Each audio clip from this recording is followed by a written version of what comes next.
noted the fact that some of them have always been jealous of the black women, and the reason as to why they have always been jealous of the black women. So, guys, without further ado, let's dive in straight to the video. And credit belongs to the original creators of these clips and stitches. I'm your presenter, Judy. The currency of whiteness is compliance, especially American westernized whiteness. The currency is compliance. And the reason that white women are so curious about you as a black woman in the South is because they are confronted with that fact, but they just don't know it. In their mind, when they see you, it triggers like this response of like non-compliance, like somebody's non-compliant. Like, what is she doing here? She's not supposed to be here. She's not complying with the order, and that threatens us. And I noticed this because I wasn't raised in the US, I was raised in Ukraine. We don't come face to face with racism a lot in Ukraine because there is no opportunity for it. It's pretty much like an all-white country, right? So that's not to say that racism wouldn't exist if given the opportunity. As soon as it is, it happens. As soon as it's given an opportunity. Like in the beginning of the war, when people were pushing black people off of trains, like to get on. It'll very much crop up there if it's given the opportunity to. I'm not saying that it's not a problem. In Ukraine or other countries like it. People are racist, they just don't know it until they're actually confronted with having to deal with people of color. What I will say is because of that, because we don't have that dynamic of like slavery and segregation and like all of these things, that's why there's this common like sentiment in America about Slavic women that they're just built different, right? They may appear very feminine and like feminized or whatever, but you know, their husband is scared of them. They know that they actually control the entire dynamic kind of thing, right? You can only oppress women so much if there is no class below them, right? The only class that's below women in Ukraine are children. And we don't really have like a huge problem with homelessness or anything like that. There is not this multi-step hierarchy, right? There's only this power dynamic between men and women, but it's been balanced out pretty well, right? Like, yes, there are horrible Ukrainian men. I'm not denying that. Yes, some Ukrainian men are abusers and they use like religion and they use all sorts of things to abuse women. But on a large scale, what I grew up seeing was not skittish, abused women. I grew up seeing strong Slavic women because when there's nothing else to threaten women with other than like, oh, you're not going to get married or have a man or whatever, then you don't hold that much power as a man. Especially in the courting stage, like in the dating stage, like Slavic men are on their best behavior. And there's just as much stigma for divorce for men as there is for women. The dynamics are just a little different. They're a little bit more balanced out, I would say, between men and women. Now, where America differs is that because it's such a melting pot and like all of this, the hierarchy is just turned up to 11. I mean, white women are so obsessed with compliance and they're so obsessed with keeping their place in this hierarchy because there are levels that they don't want to be brought down to, right? One of those levels being you're going to be treated like a black woman. And that I mean you're going to be hypersexualized, you're going to be treated as a second-class citizen, you're going to be made up a bunch of narratives about, and you're going to be considered like unfeminine, unruly, and whatever, etc., etc. There's like so many layers to this, right? So the reason that they're curious or that they're threatened, and I mean curious is a very gentle word to use. Like I would say that they are threatened. I'm threatened because they feel like you're taking over. In the video that this comment was left on, this is what I talked about, right? White women in the American patriarchy are especially dangerous to black women because they are okay with the structure of the patriarchy because they gave up a lot to belong to it. And by that I mean they gave up their personalities, right? This is why they have plastic smiles and no joy in their eyes. Because it's all about compliance. It's not about having your own personality. It's not about having your own goals, hopes, dreams.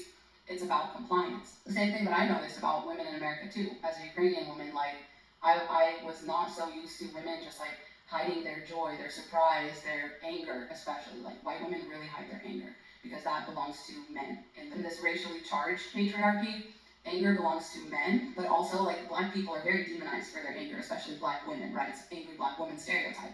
So white women can't be that, right? If they want to keep their place in the hierarchy, which they have already worked really hard to get there and to keep. They don't want you coming along into their country club and being prettier than them, being wealthy on your own, like because they have to give all that up. They have to give all that up. And that's why they're threatened by you. And the reason that they hover around you is because that's the only compliant way for them to make you feel unwelcome. You know what I mean? Like, I feel like Jordan Peele captured this really well in Get Out when he had the black people acting like white people and it was so uncanny. That's because there is that difference. Especially in the case of Georgina, like that's exactly what a white woman would look like in a black woman's body. It would be very uncanny. And the way that Georgina asserted her power was by always hovering around and being in people's business. And that's what white women do. Like, that's the most threatening that a white woman can get, is to just, be there, just hovering and getting in your business. That's why there's the same like stereotype about, youth pastors' wives and like pastors' wives in general, is that they just have this very disconcerting presence where with a smile on their face, they will look you dead in the eyes and say the most fucked up, misogynistic shit so that they can continue propping up the patriarchy. And it's just creepy. It's creepy how they act because it's like, why are you saying all this with a smile on your face? Because of compliance. Because the compliance part of the white woman handbook says that you have to be pretty, smiley, quiet, not cause trouble, never get in the way of the men, and the most important thing you can do is to support the patriarchy and to make sure that the men have a clear path forward because you're next in line. You're next in line. But it's like the men are never going to move out of your way, babe. They're never going to move out of your way.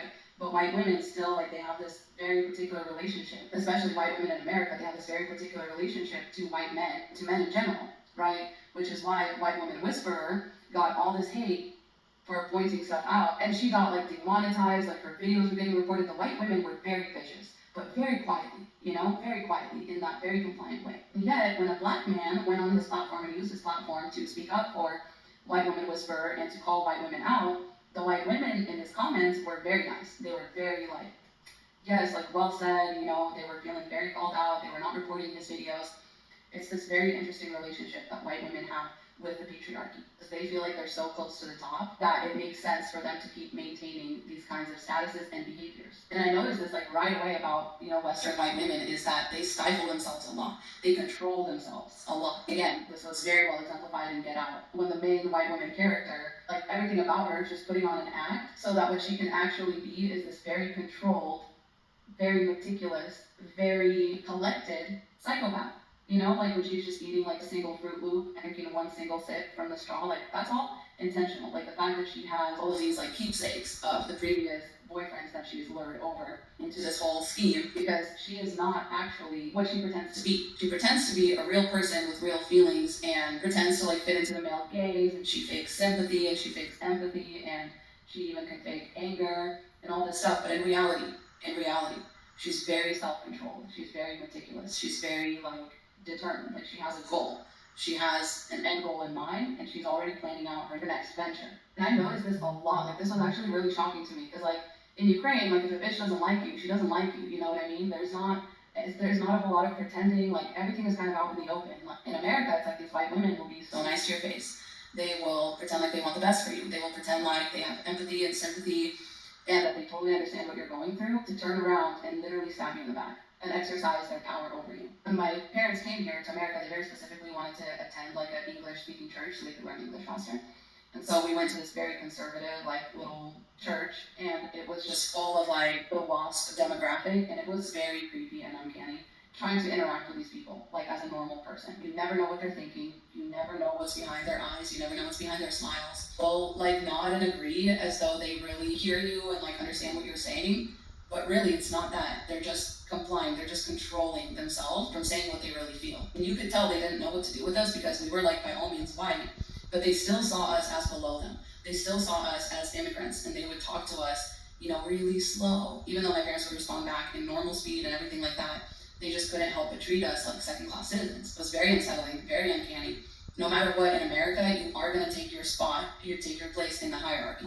Even if you refuse, other people will do it for you. They will place you where you belong. And in my opinion, at the end of the day, this all stems from the fact that whiteness is actually like a lack of things.